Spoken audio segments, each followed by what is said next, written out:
نحمد ونصلي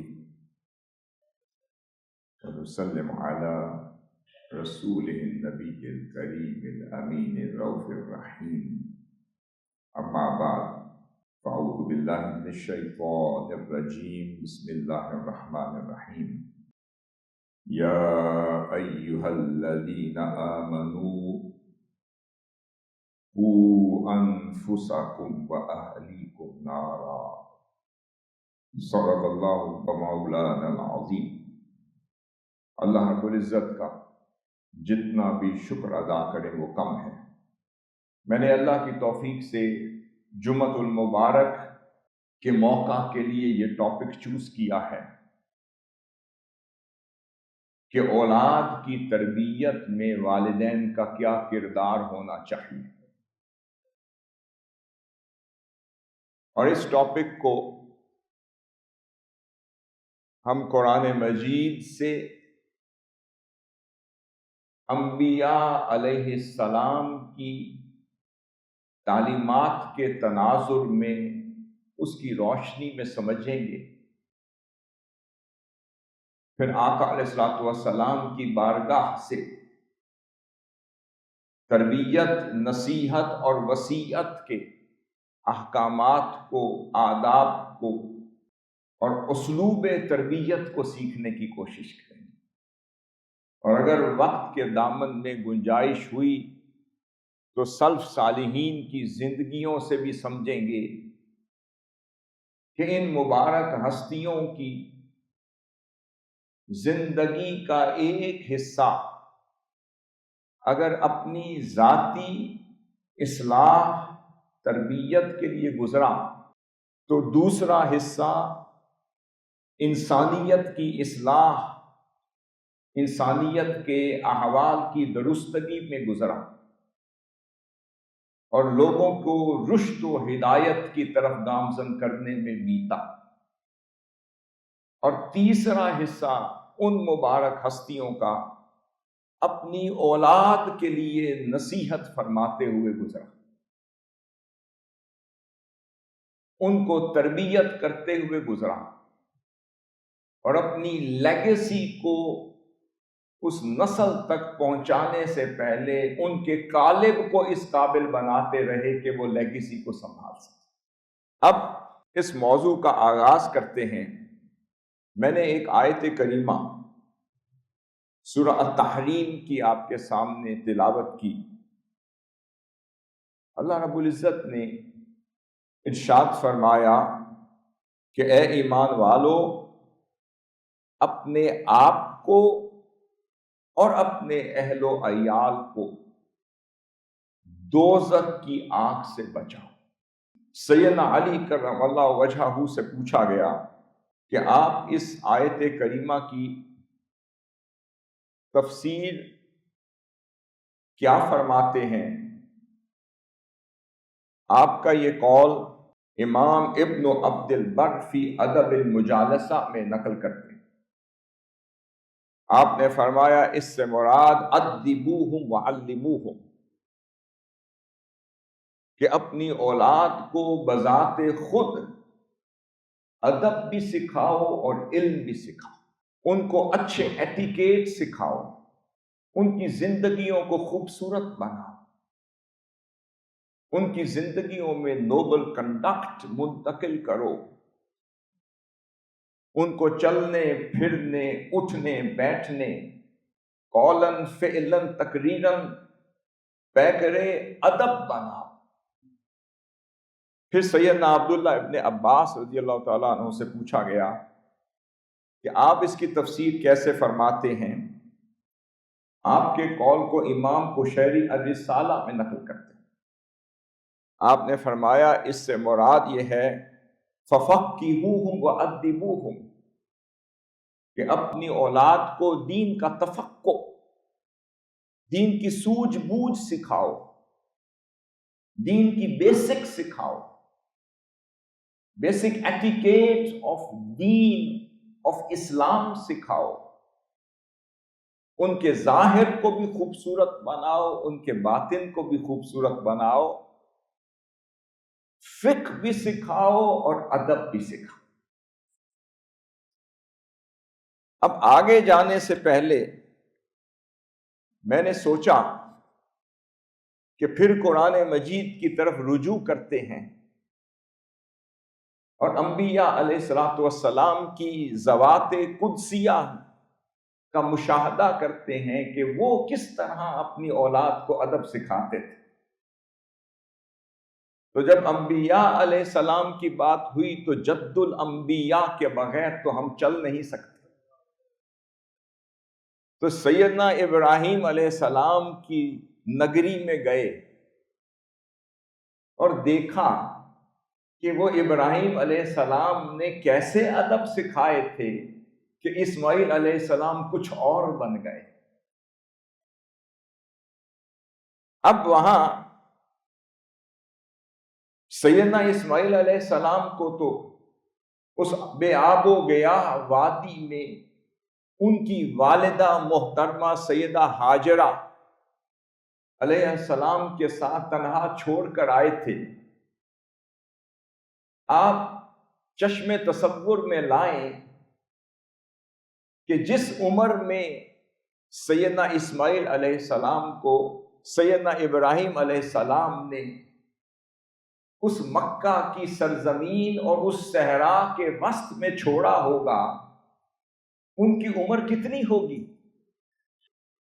ابھی تو بلوغت تک بھی نہ پہنچے ہوں گے، تنہا وہ ہوں گے اور والدہ ہوں گی۔ اب ابراہیم علیہ السلام کو اپنی ابتدائی تربیت پر اتنا تو مان ہوگا کہ اپنے فرزند سیدنا اسماعیل علیہ السلام کو اینالائز کر رہے ہیں، وہ آداب جو ان کی والدہ سیدہ ہاجرہ نے انہیں سکھائے ہیں، اس کا امتحان لینے کے لیے پہنچ گئے۔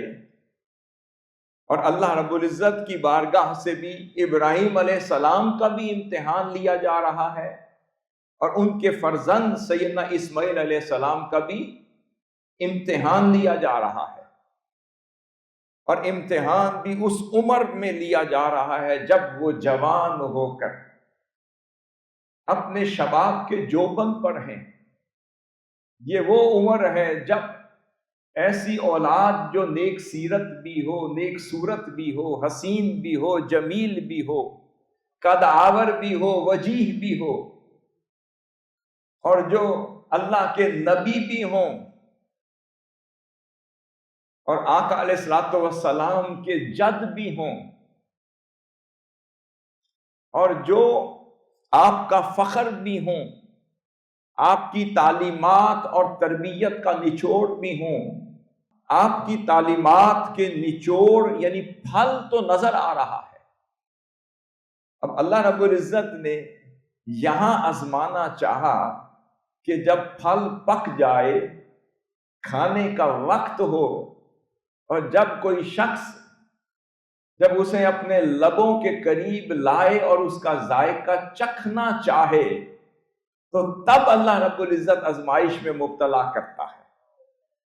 اب وہ پھل پک چکا تھا، اب تو ان کے ثمرات سے استفادہ کرنے کا وقت تھا۔ اب تو ان کو جوبن پر قال اللہ و قال رسول اللہ کا پیغام دیتے ہوئے وہ سننا چاہتے تھے، ان کو جوبن پر چلتے پھرتے خدمت دین کرتے ہوئے دیکھنا چاہتے تھے۔ تو تب اللہ رب العزت نے فرمایا، اے ابراہیم، ہمیں تیرے اسماعیل کی قربانی چاہیے۔ اب ابراہیم علیہ السلام سیدنا اسماعیل علیہ السلام کے پاس پہنچتے ہیں۔ سورہ الصافات کے یہ الفاظ، یہ کلمات غور سے سنیے، اسی میں ہی ادب ہے اور اسی میں ہی آزمائش ہے۔ ایک وہ ادب ہے جو ابراہیم علیہ السلام اللہ رب العزت کی بارگاہ میں بجا لا رہے ہیں، اور ایک وہ ادب ہے جو اسماعیل علیہ السلام سیدنا ابراہیم علیہ السلام کی بارگاہ میں ادب بجا لا رہے ہیں۔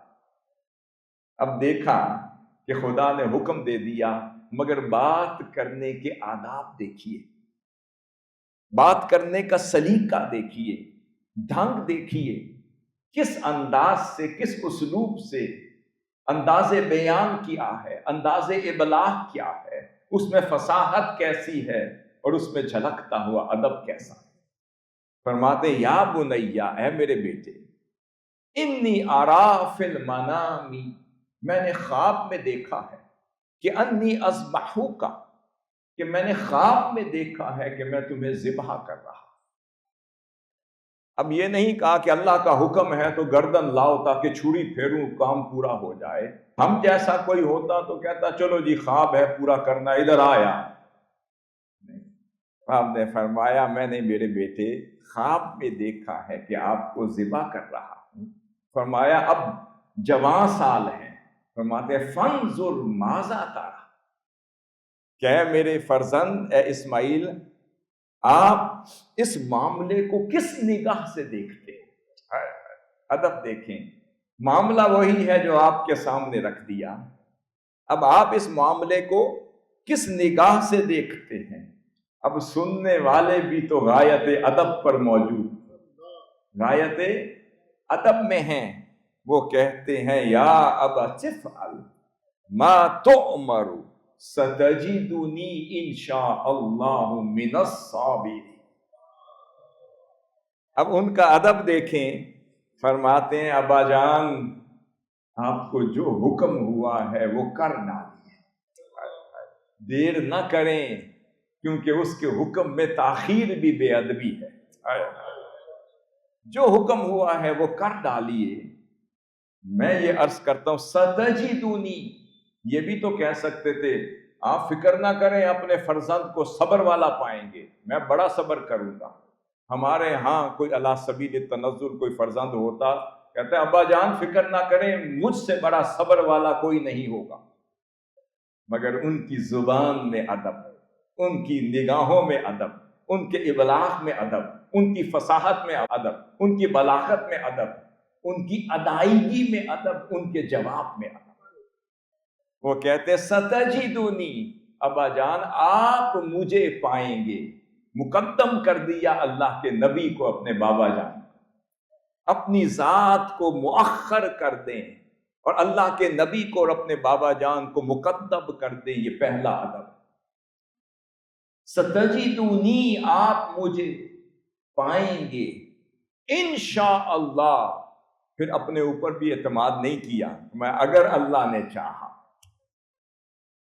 من الصابرین، یہ بھی نہیں کہا کہ صبر کرنے والے، فرمایا صبر کرنے والوں میں سے پائیں۔ اس میں پھر ادب ہے، اس میں عاجزی بھی ہے، انکساری بھی ہے۔ اس لیے تو علامہ نے فرمایا تھا کہ یہ فیضان نظر تھا یا کہ مکتب کی کرامت تھی، یہ فیضان نظر تھا یا کہ مکتب کی کرامت تھی، سکھائے کس نے اسماعیل کو آداب فرزندی۔ ان کی اس ادائیگی سے انہیں پتہ چل گیا کہ واقعی یہ پھل اس قابل ہو گیا کہ خدا کو پسند آ۔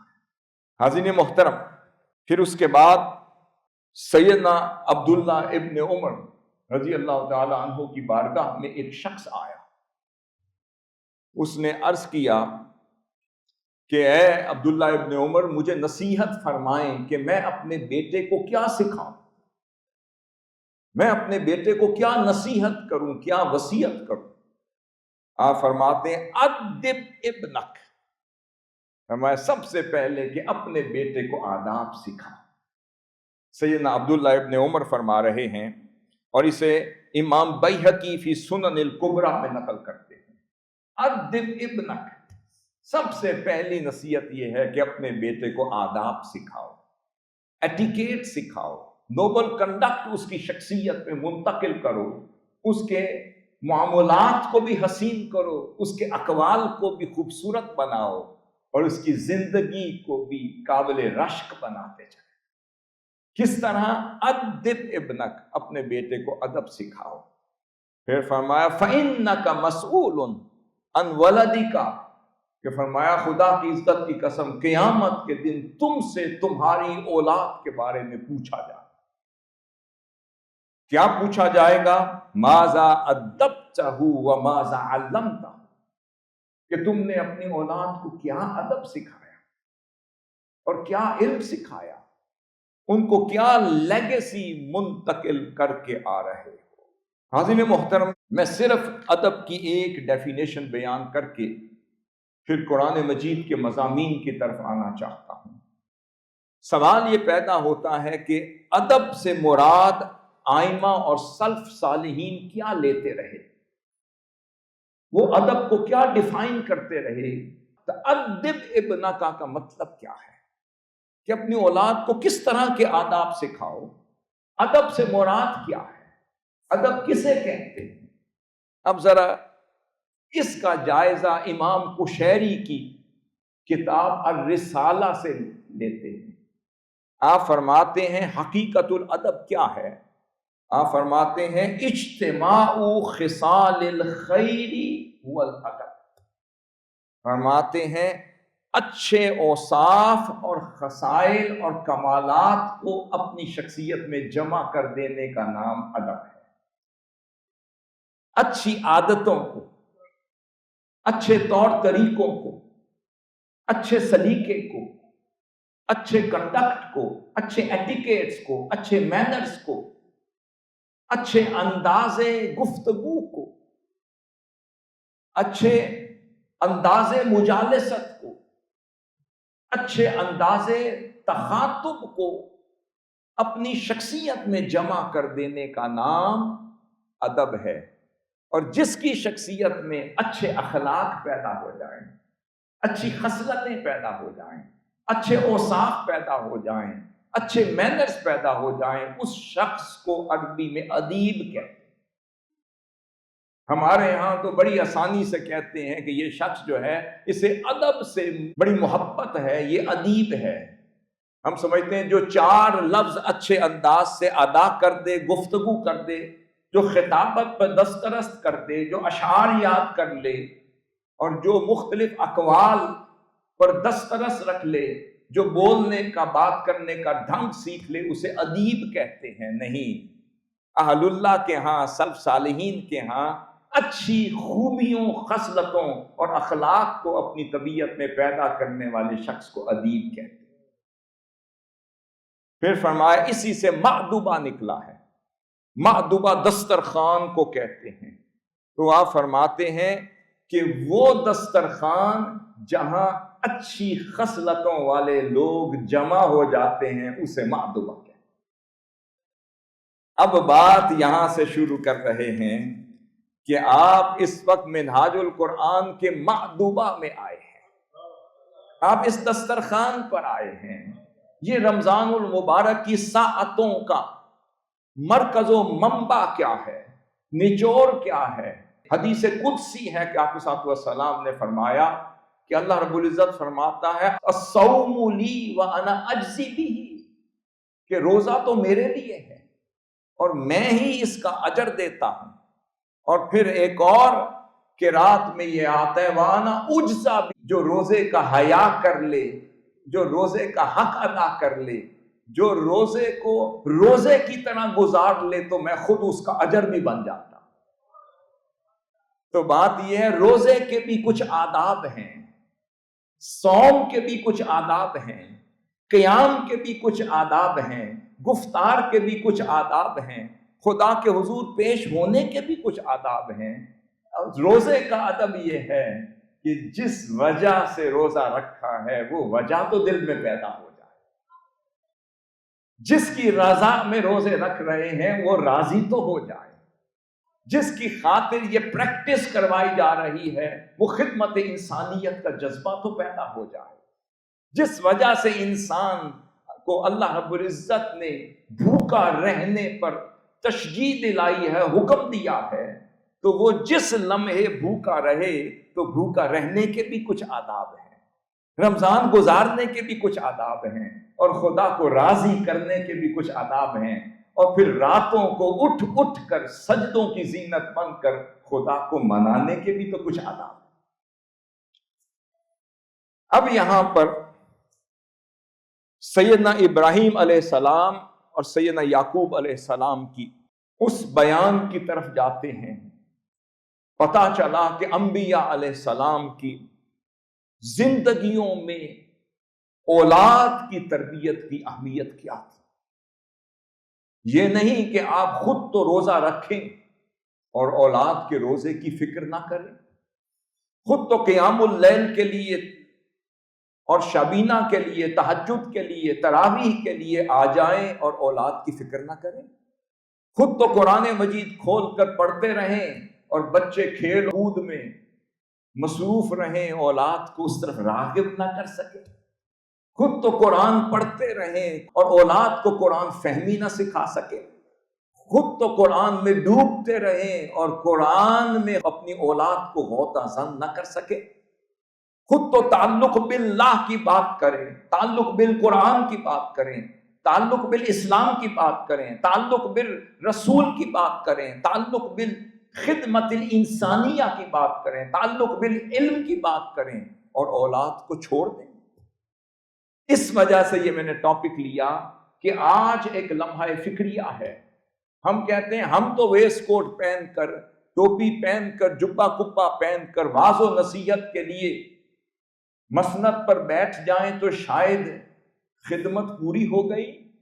نہیں، وہ ہستیاں بتا رہی ہیں اولاد کی تربیت کیے بغیر اس دنیا سے رخصت ہو گئے تو اللہ تعالیٰ پہلے پوچھے گا ماذا ادبتہ و ماذا علمتہ، کہ تو نے اپنی اولاد کو کیا سکھایا، تو نے اپنی اولاد کو کیا علم سکھایا، کیا ادب سکھایا، کیا انہیں پتا ہے کہ والدین کی قبر پر آ کر فاتحہ کیسے پڑھنا ہے، کیا انہیں پتا ہے کہ اگر والد صاحب اللہ کو پیارے ہو جائیں تو ان کو غسل کیسے دینا ہے، غسل کی سنتیں کیا ہیں، اس کے ارکان کیا ہیں، وضو کے ارکان کیا ہیں، سنتیں کیا ہیں، فرائض کیا ہیں، معمولات کیا ہیں، روزے کے فرائض کیا ہیں، اس کے ارکان کیا ہیں، واجبات کیا ہیں، معاملات کیا ہیں، احسان کیا ہے، فرائض کیا ہیں، کیا ان کو بتایا ہے کبھی بیٹھ کر؟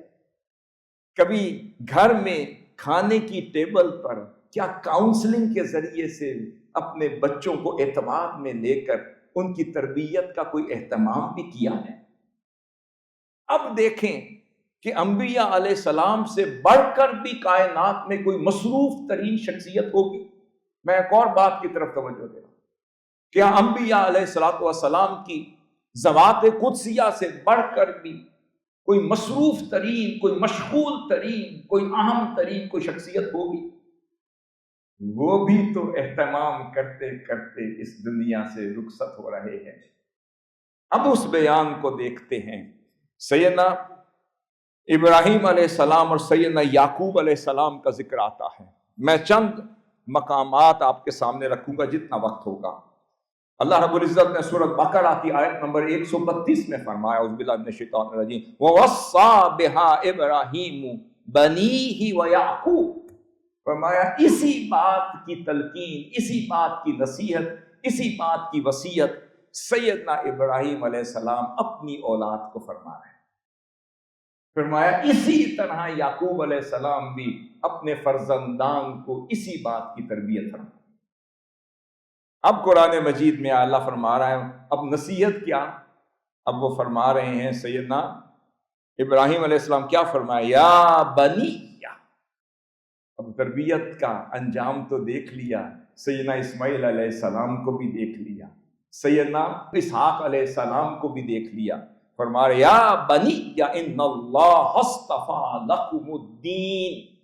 پہلی نصیحت سیدنا وہ ابراہیم علیہ السلام اپنے بیٹوں کو نصیحت فرما رہے ہیں۔ پہلی نصیحت کیا ہے، یہ نوٹ فرماتے جائیں۔ فرما رہے ہیں اے میرے بیٹو، بے شک اللہ نے تمہارے لیے دین اسلام کو پسند فرمایا۔ یہ پہلی نصیحت کہ ان کو دین کی طرف راغب کر رہے ہیں، ان کو رغبت دلا رہے ہیں، توجہ دلا رہے ہیں۔ پھر آگے فرمایا فَلَا تَمُوتُنَّ إِلَّا وَأَنْتُمْ مُسْلِمُونَ، فرمایا میرے بیٹو کہ بے شک اللہ نے تمہارے لیے دین اسلام پسند فرمایا، پہلی بات۔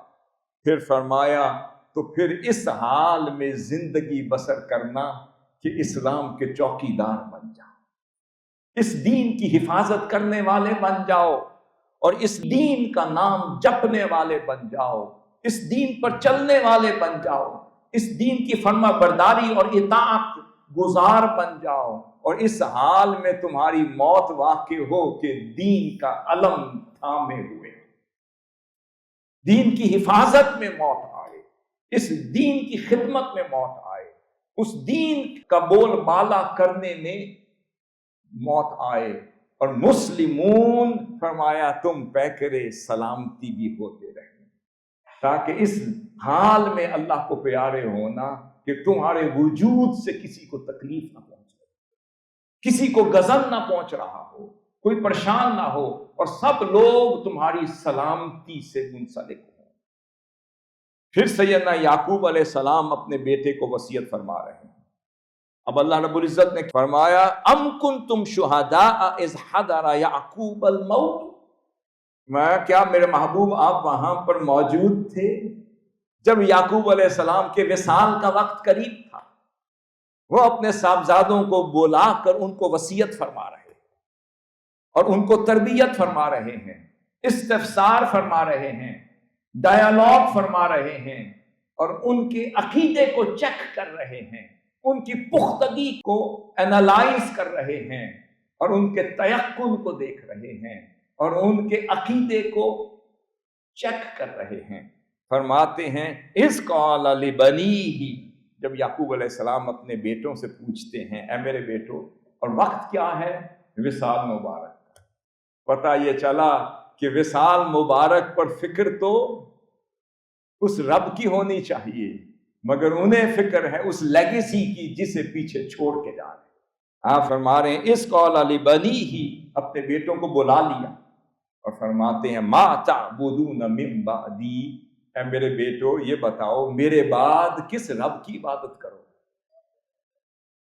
اب ویسے سوچا جائے یہ سوال بنتا ہے کہ بھئی جن کو عبادت سکھائی، جن کو توحید سکھائی، جس خانوادہ نبوت میں انہوں نے آنکھ کھولی، جس رب کو رب مانا، جس کی عبادت کی، جس کی توحید کا ذکر کیا، جس کا چرچا کیا، اور جس کا چرچا کرتے ہوئے اپنے بابا جان کو دیکھا، اب سیدنا یعقوب علیہ السلام پوچھ رہے ہیں میرے بعد کس رب کی عبادت کرو۔ اب وہ جواب سے ان کا ادب دیکھنا چاہ رہے، وہ فرماتے ہیں قالوا نعبد الہک، اب یہ بھی تو کہہ سکتے ہیں کہ ہم اس وحدہ لا شریک لہ کی عبادت کریں گے، نہیں، ان کا ادب یہ تھا کہ ہم کب جانتے تھے کہ رب کون ہے، ہمیں آپ نے بتایا ہے کہ وہ رب ایک ہے۔ تو یہاں ان کی توحید نے ان کی رسالت بھی بتا دی، فرمایا اے ابا جان ہم رسالت پر پہلے یقین رکھتے ہیں، توحید پر بعد میں یقین رکھتے ہیں۔ فرمایا ہم پھر ابراہیم علیہ السلام کے رب کی عبادت کریں گے، پھر اسماعیل علیہ السلام، اسحاق علیہ السلام کی، اور فرمایا کہ سب کے معبود یکتا کی عبادت کریں، اور بتا دیا ابا جان ہم نے جس رب کو آپ کے ذریعے سے پہچانا ہے ساری زندگی اس ذریعے وسیلے کو کبھی نہ بھولیں۔ توحید بھی سکھا دی، وسیلے پر بھی ان کو پختگی دلوا دی، اور میک شور کر لیا کہ انہیں یاد رہے گا ہم نے رب کو تب مانا کہ جب رب کے رسول نے کہا کہ یہ رب ہے۔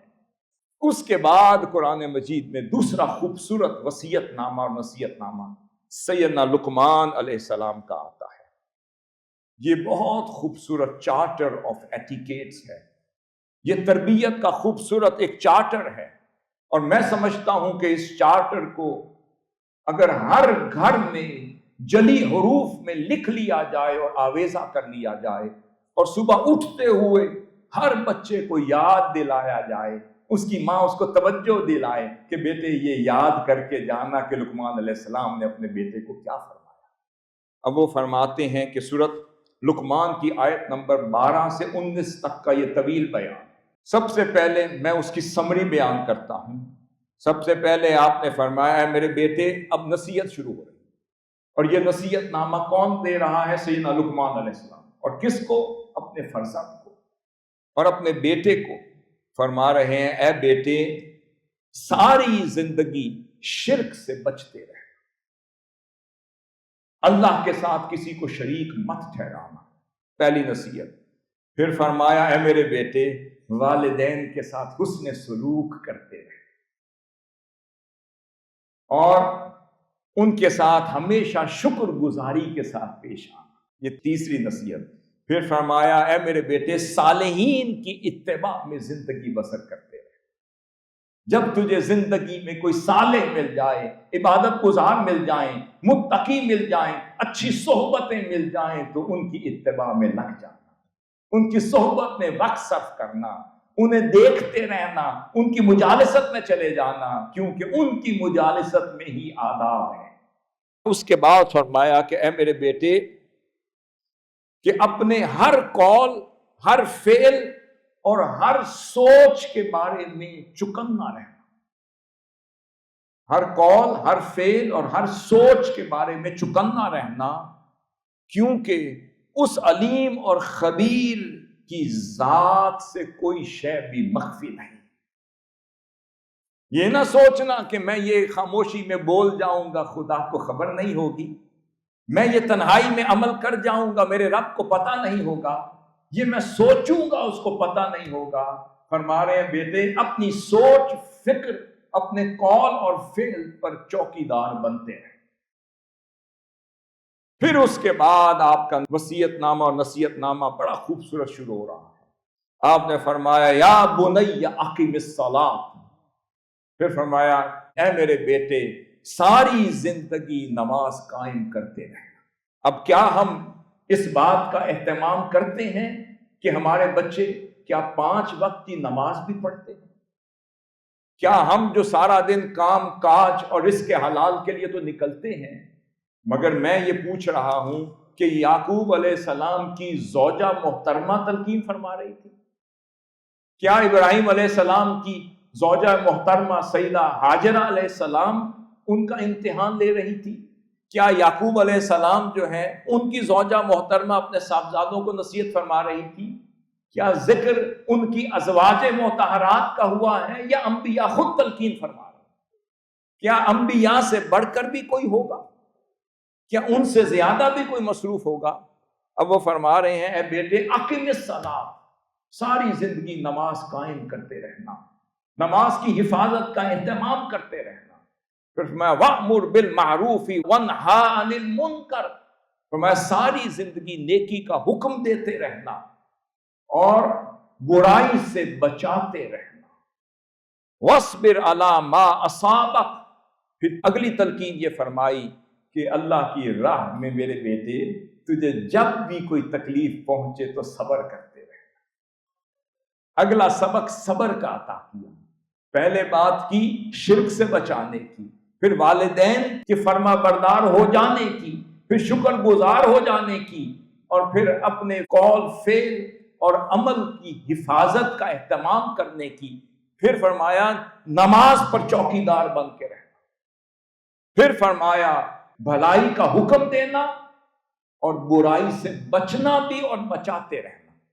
پھر فرمایا وَاصْبِرْ عَلَى مَا أَصَابَكَ، اے میرے بیٹے دین کی راہ میں اگر کوئی تکلیف بھی دے دے تو صبر کر لے۔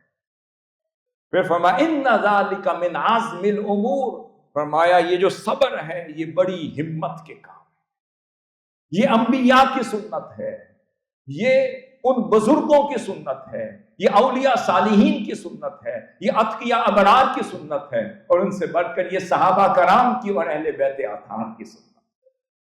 پھر فرمایا وَلَا تُسَعِّرْ، یہ بہت خوبصورت بات ہے، اب ان کے پیکج میں انہوں نے کوئی ایک اینگل بھی نہیں چھوڑا۔ فرمایا بیٹے وَلَا تُسَعِّرْ خَدَّكَ لِلنَّاسِ، اے بیٹے کبھی بھی زندگی بھر بھی غرور کے ساتھ اپنا رخ پھیرتے ہوئے نہ چلنا۔ یہ نہ سوچنا کہ اللہ کے نبی کی اولاد ہو، یہ نہ سوچنا کہ اللہ کے ولی کی اولاد ہو، یہ نہ سوچنا بڑوں کی اولاد ہو، یہ نہ سوچنا کہ مخیر لوگوں کی اولاد ہو، اور اسی کے پیش نظر کوئی بیچارہ مسکین پیار سے کوئی محبت کرنے والا سلام کرے تو پھر اپنا چہرہ پھیر کر غرور کے ساتھ چلنا مت ایسا کر۔ پھر فرمایا وَلَا تَمْشِي فِي الْأَرْضِ مَرَحًا، فرمایا کبھی بھی اللہ کی زمین پر اکڑ اکڑ کر اترا کے مت چلنا۔ ان کی چال کی بھی فکر کر رہے ہیں، ان کے کال کی بھی فکر کر رہے ہیں، ان کی نماز کی بھی فکر کر رہے ہیں، ان کی شکر گزاری کی بھی فکر کر رہے ہیں، اور ان کے اعمال کی بھی فکر کر رہے ہیں، ان کے اقوال کی بھی فکر کر رہے ہیں، ان کے صبر کی بھی فکر کر رہے ہیں۔ پھر فرمایا ان اللہ لا يحب كل مختال فخور، کہ اللہ رب العزت کو تکبر سے اترا کر چلنے والا شخص ناپسند ہے۔ پھر چال کی بھی فکر کر رہے ہیں، بیٹا تیری چال ایسی ہو کہ جس میں جھلک ہو، اعوذ باللہ من الشیطان الرجیم، وعباد الرحمن الذین یمشون علی الارض ہونا وَإِذَا خَاطَبَهُمُ الْجَاهِلُونَ قَالُوا سَلَامًا، کہ پھونک پھونک کے ادب سے، احترام سے، عاجزی سے، انکساری سے قدم رکھنا، یہ انبیاء کی سنت بھی ہے، تلقین بھی ہے، نصیحت بھی ہے، وصیت۔ پھر فرمایا وَقْصِدْ فِي مَشْيِكَ، اب چال کی بھی فکر کر رہے۔ فرمایا اے بیٹے جب چلو تو میانہ روی سے چلو، اور پھر اگر کوئی مخاطب ہو جائے تو اسے پیار سے بات کرو، اور اگر بات سمجھ نہ آئے تو وَإِذَا خَاطَبَهُمُ الْجَاهِلُونَ قَالُوا سَلَامًا، الجھنے کی کیا بات ہے، جھگڑنے کی کیا بات ہے۔ فرمایا اگر کوئی بات پسند نہ آئے تو سلامتی بھیجتے ہوئے آرام سے گزر جایا کرو، پر اپنا چہرہ غرور سے ایسے پھیرتے ہوئے مت جایا۔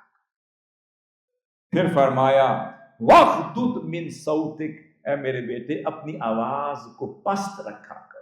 اس کا مطلب آواز کا بھی ادب ہے، چال کا بھی ادب ہے، پھر ملاقات کا بھی ادب ہے، مخاطبت کا بھی ادب ہے، پھر والدین کی خدمت کا بھی ادب ہے، پھر خدا کی توحید کا بھی ادب ہے، پھر اپنے قول کا بھی ادب ہے، اپنے فعل کا بھی ادب ہے۔ اس کا مطلب ہے کہ اپنی سوچ کا بھی ادب ہے۔ پھر فرمایا ان انکر الاصوات لصوت الحمیر، تمہیں پتا ہے کہ سب سے بھدی آواز تو اس گدھے کی ہے۔ پتا چلا اونچا اونچا بول کر گدھے مت بن جا۔ اب سمجھ لیں جو اونچا بولتا ہے وہ کچھ اور ہو جاتا ہے، اور جو آہستہ بولتا ہے، جو شائستگی سے، آہستگی سے اور جو پیار سے بولتا ہے، یہ احتیاط تمنا، یہ احترام جنون۔ تیرا ذکر کروں پر تیرا نام نہ لوں، کہ بات میں بھی ادب، بات میں بھی احتیاط، ذکر میں بھی ادب اور ذکر میں بھی احتیاط، یہ اولیاء صالحین اور انبیاء علیہ السلام کا شیوا ہے۔ حاضر محترم، ایک روز سیدنا ابو ہریرہ رضی اللہ تعالیٰ عنہ آقا صلی اللہ علیہ وسلم کی بارگاہ میں تھے۔ آپ فرماتے ہیں کہ ایک روز آقا صلی اللہ علیہ وسلم نے مجھے بلایا، اور یہ سنن ابن ماجہ کی حدیث ہے، طبرانی کی حدیث ہے اور مسند الشامیین میں آئی ہے۔ آپ فرماتے ہیں ایک روز آقا صلی اللہ علیہ وسلم نے فرمایا اے ابو ہریرہ مجھے کچھ نصیحتیں فرمائیں۔ اب کچھ آقا صلی اللہ علیہ وسلم کی نصیحتوں کا بھی ذکر کرتے ہیں، آپ کی وصیتوں کا بھی ذکر کرتے ہیں۔ فرماتے ہیں آقا صلی اللہ علیہ وسلم نے فرمایا کہ کن ورعن، کہ اے ابو ہریرہ ساری زندگی زہد و ورع کا پیکر بنے رہنا۔ اب سیدنا ابو ہریرہ کون تھے؟ وہ آقا صلی اللہ علیہ وسلم کی اولاد کی طرح تھے، وہ آپ کے غلاموں میں سے غلام تھے، آپ کی بارگاہ میں دن رات بسر کرنے والوں میں سے تھے، آپ کی بارگاہ میں بیٹھ کر سیکھنے والوں میں تھے۔ آقا صلی اللہ علیہ وسلم انہیں ادب سکھا رہے ہیں۔ فرمایا اے ابو ہریرہ کن ورعن، ساری زندگی زہد و ورع کا پیکر بنے رہنا۔ پھر فرمایا تکن اعبد الناس، تاکہ سب سے زیادہ عبادت گزار بندے بن سکو۔ پھر فرمایا وکن قانعا، اے ابو ہریرہ ساری زندگی قناعت اختیار کرتے رہنا۔ پھر فرمایا تکن اشکر الناس، تاکہ سب سے زیادہ شکر گزار بندے بن سکو۔ پھر فرمایا وَأَحِبَّ لِلنَّاسِ مَا تُحِبُّ لِنَفْسِكَ تَكُنْ مُؤْمِنًا، فرمایا لوگوں کے لیے وہی پسند کرنا جو اپنی ذات کے لیے پسند کرتے ہو، تاکہ مومن بن سکو۔ پھر فرمایا وَأَحْسِنْ جِوَارَ مَنْ جَاوَرَكَ تَكُنْ مُسْلِمًا، اور اپنے ہمسایوں کے حقوق کی فکر کرتے رہنا، ان کے حقوق کا خیال رکھتے رہنا تاکہ مسلمان بن سکو۔ اور پھر فرمایا اے ابو ہریرہ، فرمایا اقل الضحک، کم سے کم ہنسنا۔ پوچھا یا رسول اللہ کس لیے؟ فرمایا فإن کثرت الضحک تمیت القلب، کیونکہ زیادہ کثرت کے ساتھ ہنستے رہنے سے دل مردہ ہو جاتا ہے۔ پھر مسند احمد بن حنبل میں آیا ہے، سیدنا ابو ذر غفاری رضی اللہ تعالیٰ فرماتے ہیں کہ ایک روز آقا صلی اللہ علیہ وسلم نے مجھے نصیحت فرمائی، فرمایا اے ابو ذر غفاری میری یہ بات پلے باندھ لے، یاد کر لے، اپنے لیے زیور ایمان بنا لے۔ عرض کہ یا رسول اللہ حکم فرمائیں۔ آپ نے فرمایا اتق اللہ حیث ما کنت، فرمایا ہر حال میں خدا سے ڈرتے رہنا۔ ہائے ہائے، اس حال میں زندگی گزارنا کہ تیرا قدم بھی اٹھے تو پھونک پھونک کر، بات بھی کرے تو ڈرتے ہوئے، ذکر بھی کرے تو ڈرتے ہوئے، بات بھی کرے تو خدا کا تقوی اختیار کرتے ہوئے۔ فرمایا حیث ما کنت، جہاں بھی ہو خدا سے ڈرتے رہو، خدا کا تقوی اختیار کرتے رہو۔ پھر فرمایا وَأَتْبِعِ السَّيِّئَةَ الْحَسَنَةَ تَمْحُهَا، فرمایا اگر تجھ سے کوئی گناہ بھی ہو جائے تو نیکی کرتے رہنا، کیونکہ نیکیاں گناہوں کو مٹا دیتی ہیں۔ پھر فرمایا وَخَالِقِ النَّاسَ بِخُلُقٍ حَسَنٍ، اور لوگوں سے خلق حسن سے پیش آنا، اچھے اخلاق سے بات کرنا، اچھے انداز سے بات کرنا، اچھے احوال سے بات کرنا، اچھے سلیقے سے بات کرنا، اور ہر وقت اخلاق حسنہ کا پیکر بنے رہے۔ پھر تیسری وصیت کی بات کرتے ہیں، سیدنا عبداللہ ابن عباس اسے نقل کرتے ہیں، فرماتے ہیں کہ ایک روز آقا صلی اللہ علیہ وسلم کے پیچھے ایک ہی سواری پر سوار تھا۔ حضور صلی اللہ علیہ وسلم میرے سامنے تھے، میں حضور کے پیچھے تھا۔ اب سواری کے دوران، اس کا مطلب یہ سفر میں بھی نصیحت کرتے رہنا سنت مصطفیٰ۔ اگر گاڑی میں سوار ہو تو اپنی اولاد کو، اپنے شاگردوں کو، بچوں کو، اپنے ساتھ رہنے والوں کو نصیحت کرتے رہنا، وصیت کرتے رہنا بھی سنت مصطفیٰ ہے صلی اللہ علیہ وسلم۔ آپ نے فرمایا کہ یا غلام، بڑے پیار سے فرما رہے ہیں میرے بچے، انی اعلمک کلمات، میں تجھے کچھ کلمات سکھانا چاہتا ہوں، میں تجھے کچھ آداب تیری شخصیت میں منتقل کرنا چاہتا ہوں۔ میں نے عرض کیا یا رسول اللہ میرے ماں باپ بھی آپ پر قربان ہوں۔ اب آپ نے پہلی نصیحت فرمائی، فرمایا احفظ اللہ یحفظک، پہلی بات فرمایا اے عبداللہ ابن عباس یاد رکھ کہ تم اللہ کے احکام کی حفاظت کرتے رہو گے تو اللہ رب العزت تیری حفاظت کرتا رہے۔ تم احکامات الہیہ کے محافظ بن جاؤ، دین مبین کے محافظ بن جاؤ، تم امر بالمعروف اور نہی عن المنکر کے محافظ ہو جاؤ، تم قال اللہ و قال الرسول کے محافظ ہو جاؤ، شریعت محمدی کے محافظ ہو جاؤ۔ اللہ کا ولی کون ہوتا ہے، مجدد وقت کون ہوتا ہے، شیخ الاسلام کون ہوتا ہے؟ داعی حقیقی وہ ہوتا ہے جو ہر حال میں دین کا محافظ بن جائے، دین کا چوکیدار بن جائے، دین کی قدروں کی حفاظت کر رہا ہو، دین کے احوال کی، اخلاق کی حفاظت کا ذمہ دار ہو، اسے داعی حق کہتے۔ پھر فرمایا تم اللہ کے احکام کی حفاظت کرو، اللہ تعالیٰ تیری حفاظت کرے۔ پھر فرمایا احفظ اللہ تجدہ تجاہک، فرمایا تم اللہ کے حقوق کی حفاظت کرنے والے بن جاؤ، جہاں بھی جاؤ گے خدا کو وہیں دیکھو گے۔ تم خدا کی حرمتوں کی حفاظت کرو، خدا کی نشانیوں کی حفاظت کرو، خدا کی عطا کردہ نعمتوں کی حفاظت کرو۔ اب اس کا مطلب کیا ہے؟ ایک حدیث شریف میں آتا ہے کہ اللہ رب العزت چاہتا ہے کہ جس سے میں پیار کروں تو اسے نعمت عطا کرتا ہے، پھر یحب ان یرا اثر نعمتہ علیہ، پھر وہ چاہتا ہے یہ نعمت اس پہ جھلکتی ہوئی تو نظر آئے۔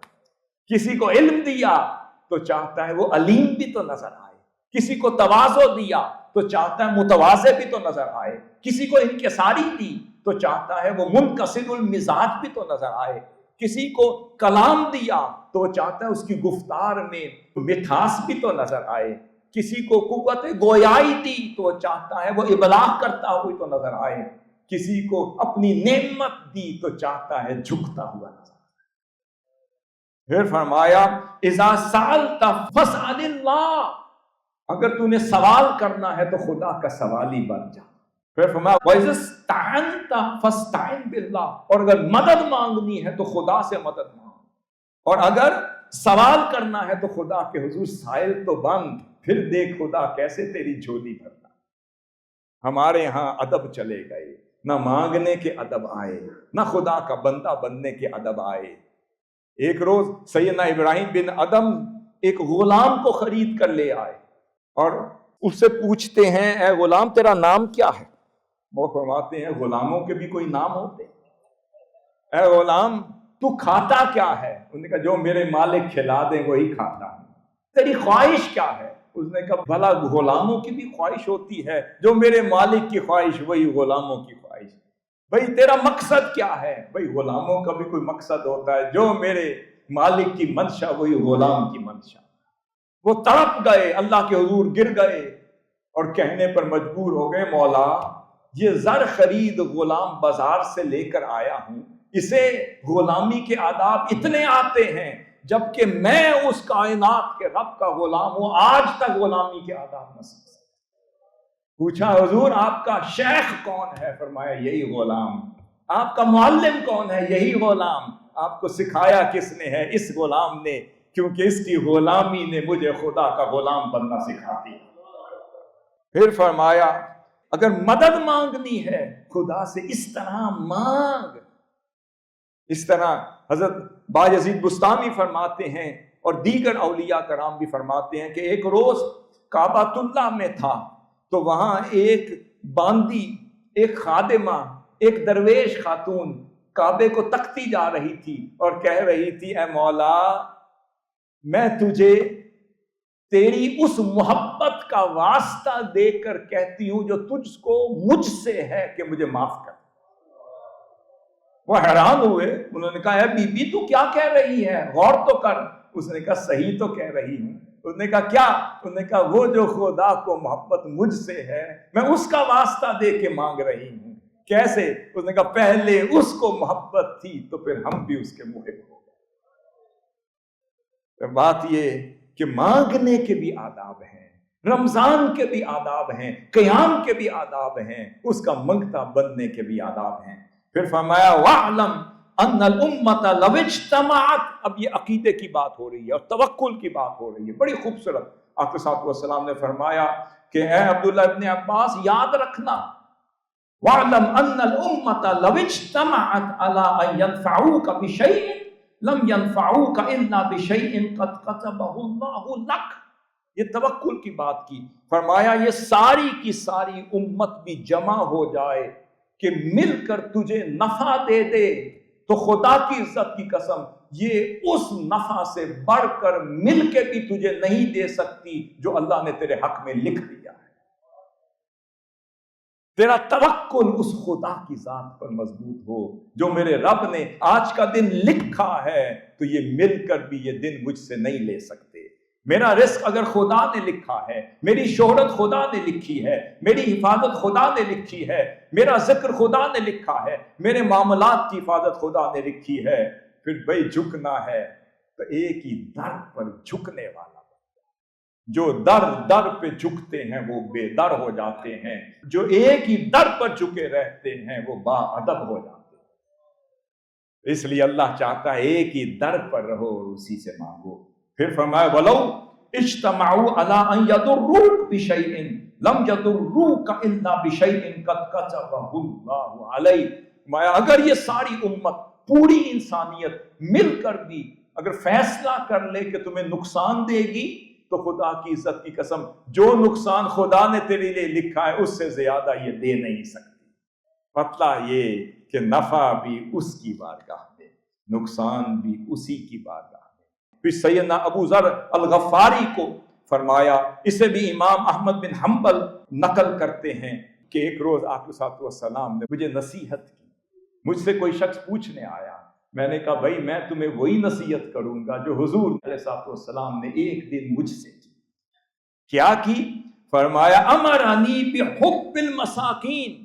اگر ہم محبت کریں گے اولاد بھی محبت کرے گی، اگر ہم انسانیت سے محبت کریں گے ہمیں دیکھ کے اولاد بھی محبت کرے گی، اگر ہم ان کی حفاظت کریں گے اولاد بھی وہی کرے گی، ہم جتنی عبادت کریں گے اولاد بھی کرے گی۔ انہوں نے آپ کو دیکھ کر آپ کو کاپی کر، آپ نے فرمایا امرانی بحب المساکین، آقا صلی اللہ علیہ وسلم نے مجھے مساکین سے محبت کرنے کا حکم دیا۔ اب یہ آخری حکم نامہ اور نصیحت نامہ پڑھوں گا، اس کے بعد ختم کر لیں گے گفتگو کو۔ فرمایا وَجَنُوبِ مِنْهُمْ، آقا صلی اللہ علیہ وسلم نے فرمایا کہ اے ابو ذر، مسکینوں سے محبت کیا کر، ان کے قریب رہا کر۔ واہ واہ، کوئی مسکین مل جائے اسے پلو چھڑوا کر نہ بھاگا کر، پر اس کے ساتھ جڑ جایا کر، ہم نشین ہو جایا کر، اس کی خدمت کیا کر، اس کے پاس بیٹھا کر، اس سے محبت کیا کر۔ فرمایا وَأَمَرَنِي أَنْ أَنْظُرَ إِلَىٰ مَنْ هُوَ دُونِي، تو فرمایا کہ اے ابو ذر، ہمیشہ ان لوگوں کو دیکھا کر جو حیثیت میں تم سے کم ہے۔ ہم کس کو دیکھتے ہیں؟ جو حیثیت میں ہم سے اوپر، پھر توازن ختم ہو جاتا ہے۔ بھئی اللہ کا شکر گزار بندہ بننا ہے تو حضور صلی اللہ علیہ وسلم نے فرمایا حیثیت میں جو تم سے کم ہیں، طاقت میں جو تم سے کم ہیں، علم میں جو تم سے کم ہیں، مال و دولت میں جو تم سے کم ہیں، معاشرتی مقام میں جو تم سے کم ہیں، انہیں دیکھا کرو۔ پوچھا یا رسول اللہ کیوں؟ تاکہ اپنے سے کم حیثیت والے لوگوں کو دیکھو گے تو جو اللہ نے تمہیں نعمت دی ہے اس پر شکر گزار ہو جاؤ۔ فرمایا وَلَا أَنْظُرَ إِلَىٰ مَنْ هُوَ فَوْقِي، فرمایا کہ جو تم سے حیثیت میں اوپر ہیں، اعلیٰ ہیں، افضل ہیں، انہیں مت دیکھا کرو۔ دنیا داری میں جو حیثیت میں تم سے زیادہ قوی ہیں، مضبوط ہیں، انہیں مت دیکھا کرو، کیونکہ اللہ نے جو تمہیں نعمت دی ہے تم اس کو دیکھو گے تو وہ بڑی کم ہو جائے گی، بڑی قلیل ہو جائے گی، تو تم ناشکر گزار ہو جاؤ گے۔ تو ان کو دیکھا کرو۔ بھائی تمہارے پاس اگر ٹیوٹا ہے تو سوزوکی والے کو دیکھا کرو، اور اگر سوزوکی ہے تو موٹر سائیکل والے کو دیکھا کرو، اگر موٹر سائیکل ہے تو پھر سائیکل والے کو دیکھا کرو، اگر سائیکل ہے تو اپنے قدموں پہ چلنے والے کو دیکھ کر کرو مولا اس کے پاس تو قدم بھی نہیں، میں شکر گزار ہوں، چلو چلنے کے لیے قدم تو ہے۔ اس کے پاس تو چلو سوزوکی نہیں، میرے پاس ٹیوٹا تو ہے۔